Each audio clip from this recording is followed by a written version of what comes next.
और वहीं दिल्ली में ठोक दिया था इसे फुल्लन देवी को। किसने ठोका था तुम्हें पता? तो धमकी दे रहे हैं आप रामजी लाल सुमन को? बस धमकी समझ लो, ये क्या है? तुम अपमान सहन करेंगे क्या? धमकी समझ लो तुम। और वो कहे ना कहे, इलाज करेंगे, हर हाल में करेंगे। ध्यान रखना, राणा सांगा की तलवार अभी दबी नहीं, खत्म नहीं हुई, केवल रखी है। एक कहावत होती है हमारे यहाँ गांव में, हथियार चलाने छोड़ दे भूले नहीं। जो इस तरह की बातें सुन रहे हैं वो हिजड़े हैं, तभी उसके हलक में हाथ दे करके उसकी जीभ निकाल लेनी चाहिए थी। नमस्कार, स्वागत है आप सभी का हिंदुस्तान 24 पर और मैं आप सबके साथ विपिन चौधरी। रामजी लाल सुमन के बयान पर इस समय देश में खूब हंगामा हो रहा है। रामजी लाल सुमन का कहना यह है कि राणा सांगा गद्दार थे और जिनके अंदर उनका खून है वो लोग भी गद्दार हैं। आज इस बड़े ही महत्वपूर्ण विषय पर बातचीत करने के लिए हमारे साथ ठाकुर समाज के कुछ लोग मौजूद हैं। रामजी लाल सुमन ने जिस तरीके का बयान दिया है तो उस पर ये लोग क्या सोचते हैं। शुरुआत सर हम आपसे करेंगे, जिस तरीके का बयान रामजी लाल सुमन ने दिया है तो इस बयान को आप किस तरीके से देखते हैं? उन्होंने राणा सांगा को गद्दार बता दिया है। उस बयान पर देखो, इन लोगों की फितरत है मशहूर होने के लिए। नहीं तो जो इतना सम्मानित जगह संसद है, राज्यसभा में, जहां उसने बयान दिया, इसे माफी भी मांगनी पड़ेगी। और नहीं तो इसका हाल फुल्लन देवी जैसा भी कर सके लोग। फुल्लन देवी भी इसी तरह से बन रही थी, स्वर्णों को मार कर मैं बहुत ठैडी वो बन गई, क्या बोल रहे हैं उसे, बॉस। तो इस सुमन जी का जो है, लल्लू साहब का क्या है यू नाम इसका, रामजी लाल, रामजी लाल का भी हलक मत जीभ खींच लेंगे इसकी। जहां तक ये जुबान आ रही ना, ये खींच लेंगे लोग इसकी, छोड़ने के नहीं। शेर सिंह राणा आज भी जिंदा, फुल्लन को मारा था उनने, और जिंदा ही नहीं, बाहर फिर रहा शेरों की तरह ही। तो ऐसे हमेशा लोग इस तरह के गद्दार पहले भी थे, रामजी लाल जैसे, और आज भी हैं। पहले भी ठिकाने लगा दें थे लोग, और आज भी लगावेंगे। ये खुद अपने गिरेबान में झांके कि ये स्वयं गद्दार थे या राणा सांगा के वंशज या राणा सांगा को ये गद्दार बता रहे। ये उस टाइम की बात कर रहे हैं जब इनका जन्म भी नहीं हुआ था, और इनकी पीढ़ियों को जो पुरखे थे इनके, उनकी रक्षा उन्हीं राणा सांगाओं की वजह से हुई थी, अन्य तो ये पैदा भी नहीं होते अगर मैं रक्षा ना करते उस टाइम पर धर्म की, हिंदू धर्म के राष्ट्र ध्वजवाहक वही राणा सांगा के वंशज और राणा सांगा थे। और राणा सांगा का मुकाबला, जिसका एक आंख नहीं थी, एक पैर नहीं था, एक हाथ नहीं था, तब भी वो कोई युद्ध हारा नहीं था। अब मदद के लिए बुलाया, अरे मदद तो भगवान से मांगते थे, देवी देवताओं से मांगते थे। शीश तक काट दिए राजपूतों के, और शीश कटे हुए भी आक्रमणकारियों को मारते रहे, दुश्मन को मारते रहे। वो इतिहास बना रखा है इनका, कोई इतिहास है? ये तो पता नहीं अखिलेश जी ने कर दिया। अखिलेश कभी सत्ता में नहीं आएगा। मैंने पहले भी आपको इस चैनल के माध्यम से बताया था, ये कभी चीफ मिनिस्टर नहीं बन पाएगा अखिलेश। ये हिंदुओं के प्रति गद्दारी दिखा रहे हैं अखिलेश जैसे, इनका नाम ही सफाया हो जाएगा हिंदुस्तान से। उल्लू का पट्टा ही कहेंगे हम तो इसे, कतई बावड़ा है। और इसका भी इलाज कोई ना कोई रामजी लाल का स्वर्ण आदमी ही करेगा। ऐसे बहुत बालक हैं जिनकी बुद्धि कभी भी घूम जाएगी, और इसका इलाज करेंगे। रामजी लाल सुमन पर बात करते करते आप उसकी जाति पर बात ले गए, तो फिर वही बात होगी राजपूत वर्सेस दलित। बस दलित की हो या किसी की हो, जब मान सम्मान पर कोई ठेस पहुंचेगी ना, फिर दलित वर्सेज हो या अन्य वर्सेज हो, वर्सेज कोई हो, अगर राजपूत के मान सम्मान पर इस तरह की गद्दारी की भाषा लोग बुलवाएंगे समाजवादी पार्टी के, तो नेस्ता नाबूद हो जाएगी समाजवादी पार्टी। हमने बीजेपी को सबक सिखाने का काम करा, तीनों की तीनों सीट हरवा दी राजपूतों ने, सारी सीटें हारा यू। एक भी सीट अगर यू इस तरह से माफी नहीं मंगवा रहा और उसका समर्थन करेगा, ऐसा नहीं है कि यादवों पे या मुसलमानों पे नेता बन जाएगा। या वो सोनकर जी क्या नाम है, सुमन, लल्लू, मेरे तो नाम भी याद नहीं रहता, रामजी लाल का। ये ऐसे लोग दोबारा जीत कर नहीं आने के, और ना ही ये संसद में इस तरह से यू टिकट दे पाओगा। अगर ये टिकट देगा तो देख लियो इनका हाल क्या होगा। राणा सांगा का खून जिन जिन में है उन सबको गद्दार बता दिया। तो हम भी तो उसी खून में से, जब भी तो हमें वो हो रहा, छो चढ़ रहा। हम भी तो राजपूत का ही खून है, राणा सांगा राजपूत ही तो था, और इतिहास बना दिया इस देश की रक्षा के लिए, अपने प्राणों की आहुति दे दी। और फिर एक बात और है, ना तो इनकी औरतों ने जोहर की है, ना इनके बच्चों ने कुर्बानियां दी। ये तो राजपूत के ही थे बच्चे जो 12-12 साल की उम्र में और 16-16 साल की उम्र में शहीद हो गए देश के लिए। ऐसे इतिहास कोई बतावे तो, कोई दिखावे तो। पर ये लोग हैं कि बस अपना अच्छी राजनीति करने के लिए, अपना नाम कमाने के लिए इन पर आक्रमण करो, और वह हमारे पे जो आक्रमण करेगा उनका तो इलाज फिर हमारे कोई ना कोई भाई बंधु इनका अवश्य करेगा। दलितों का कोई इतिहास नहीं रहा। क्या इतिहास है बताओ भाई, अंबेडकर जी के अलावा बताए इनसे पहले क्या इतिहास है? आप कहने लगो वाल्मीकि भगवान का इतिहास, उन्हें छोड़ दो, इनका कोई इतिहास नहीं है। उन्होंने ये भी कहा कि आप लोगों ने अंग्रेजों की गुलामी की। वह गुलामी किसने नहीं करी? भारत में रहने वालों ने। अगर गुलामी करते तो घास की रोटी खाते क्या महाराणा प्रताप? गुलामी तो स्वीकार नहीं करी, तभी तो जंगलों में रहे, अपने सुख चैन राजपाट सब त्याग करके उनसे लड़ते रहे। और भाई देखो, बोलने को आज कुछ भी बोलते रहो, आज कितनी सुरक्षा थी, इंदिरा गांधी को मार दिया, राजीव गांधी को मार दिया, और वहीं दिल्ली में ठोक दिया था इसे फुल्लन देवी को। किसने ठोका था तुम्हें पता? तो धमकी दे रहे हैं आप रामजी लाल सुमन को? भाई धमकी समझ लो, ये क्या है? तुम अपमान सहन करेंगे क्या? धमकी समझ लो तुम, अगर मीडिया वाले इसे धमकी समझते हो। भाई खून तो खोला, गुस्सा तो अब है। इस तरह की पुरखों को, मरे हुए को आप जो है आज बदनाम करने का काम कर रहे, जो बदनामी के लायक नहीं उनका नाम था। इतिहास में आज भी दर्ज है, सम्मान से लेते हैं राजपूत उनका नाम, राणा सांगा जी का।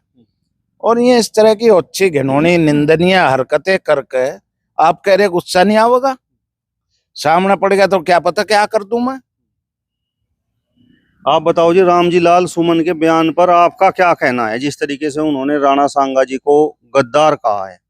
देखिए जी, अगर आप बात करो, सुना है सांसद हैं सपा के कोई रामजी लाल सुमन, हम तो देखे ना सुने।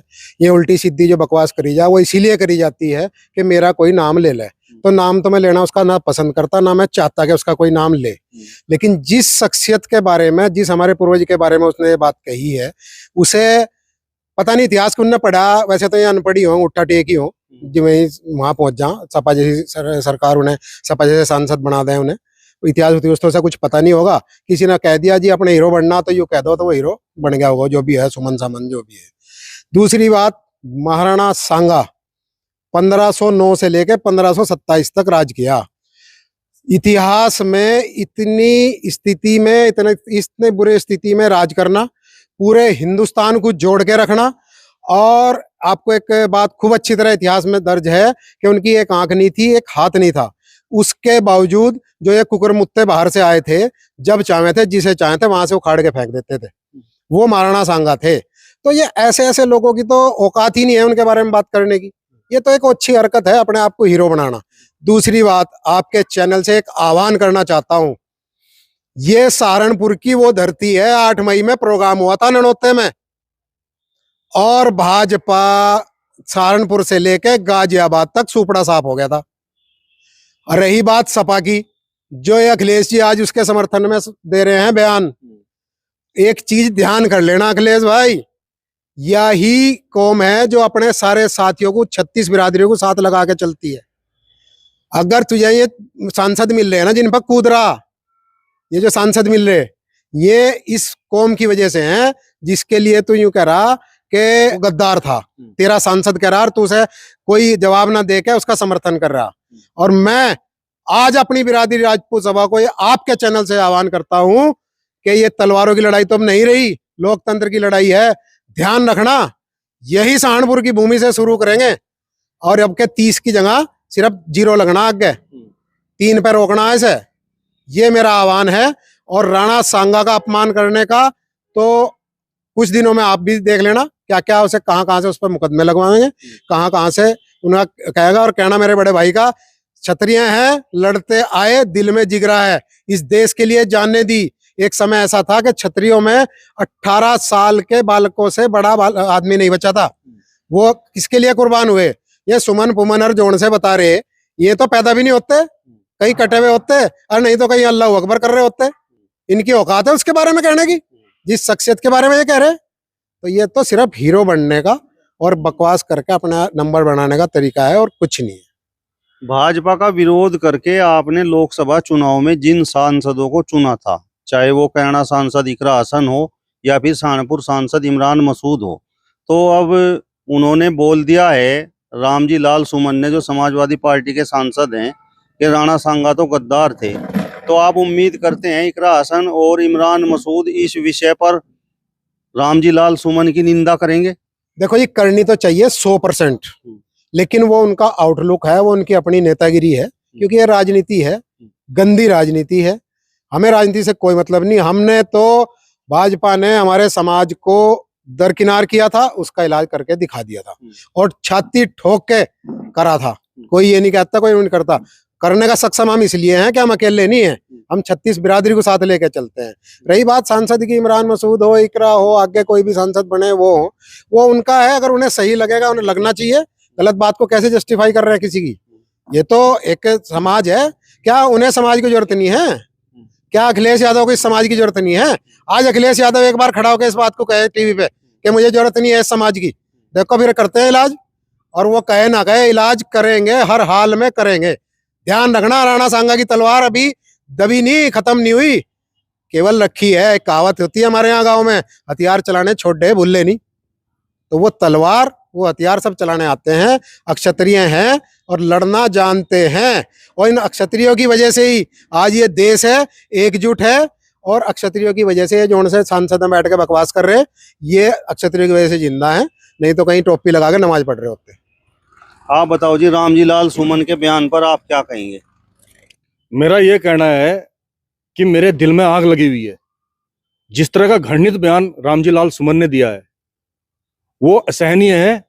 और मैं तो ये कहूंगा कि सदन में सारे हिजड़े बैठे हुए थे। कहने को तो उनको माननीय बोला जाता है, लेकिन जो इस तरह की बातें सुन रहे हैं वो हिजड़े हैं।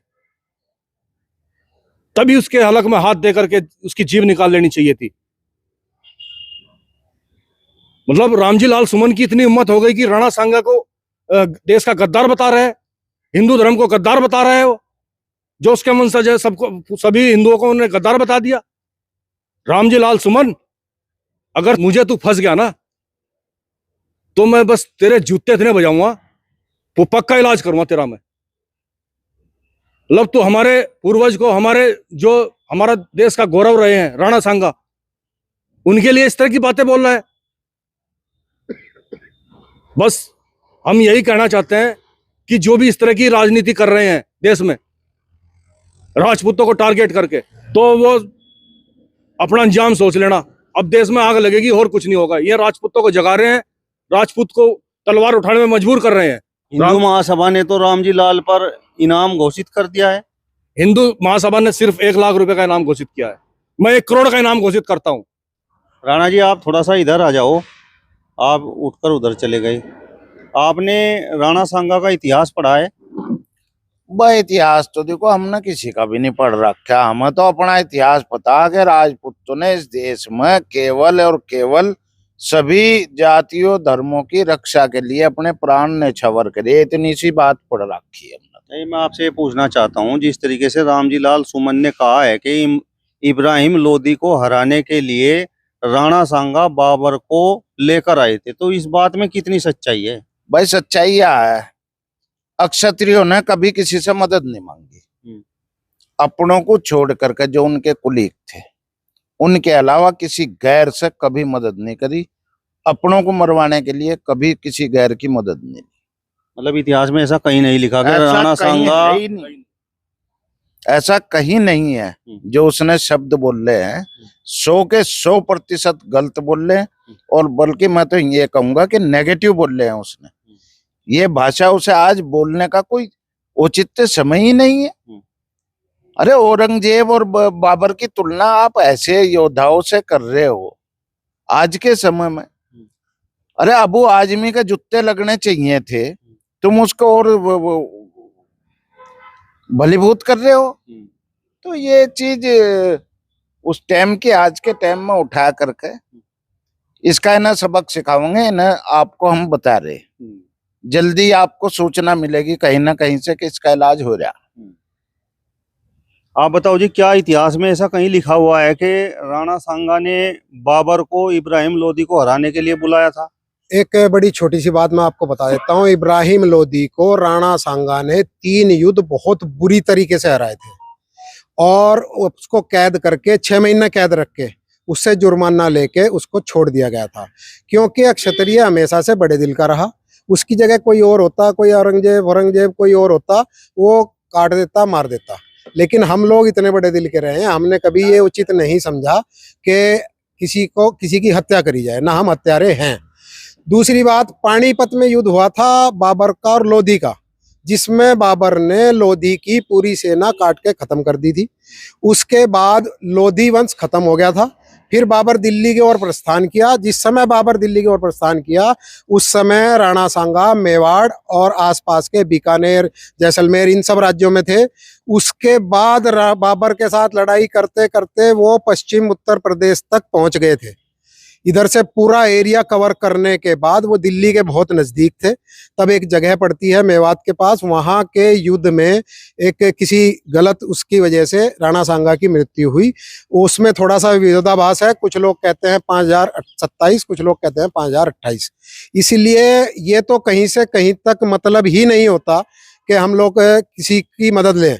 और आपको एक और इतिहास बता दूं, इसका जो प्रूफ करेगा कि जिस समय उन्होंने लड़ाई शुरू की थी वो मेवाड़ के राजा थे, और जिस समय उनका अंत हुआ, उस समय उनकी मृत्यु हुई, उस समय पूरा राजस्थान, पूरा हरियाणा, उस समय हरियाणा नहीं हुआ करता था, पूरा वही बेल्ट थी, और उत्तर प्रदेश, पश्चिमी उत्तर प्रदेश पूरा उनके अधीन था। बाबर से मदद मांगने की क्या जरूरत थी? जितने क्षत्रिय, जितने हिंदू राजा थे, उन्होंने उनको अपने साथ मिलाया, और वो सब राजी होके, तैयार होके उन्होंने उनको अपना राजा मानना, उनके साथ लड़ाई लड़ी और इन आक्रांताओं को बिल्कुल नेस्तो नाबूद कर दिया था। कुछ उम्र की मान लीजिए, और कुछ कई बार ऐसा हो जाता है जैसे महाराणा प्रताप सब कुछ जीतने के बाद चले गए, इसी तरीके से राणा सांगा रहे। ये तो वो कुर्बानियां हैं कि इन्हें तो पैर धो धो के पीने चाहिए क्षत्रियों के। ये पैदा हो जाते क्या अगर ये लोग ना होते तो? ये देश होता क्या अगर ये लोग ना होते तो?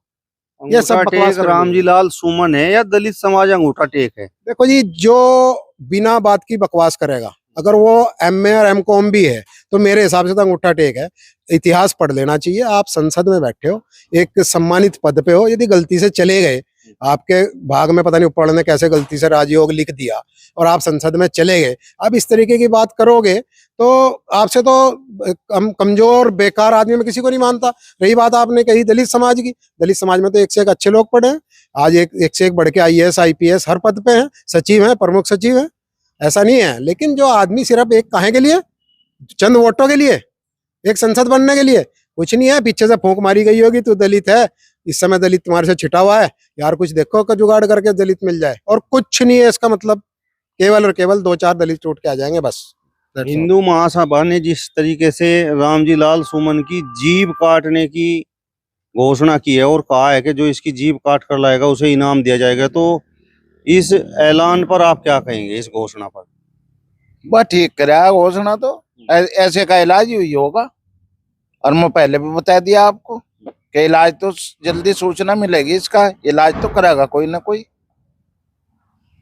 चलिए, तो फिलहाल इस वीडियो में बस इतना ही। अगली वीडियो में फिर आपसे मुलाकात होगी, तब तक बने रहिए हिंदुस्तान 24 के साथ। नमस्कार।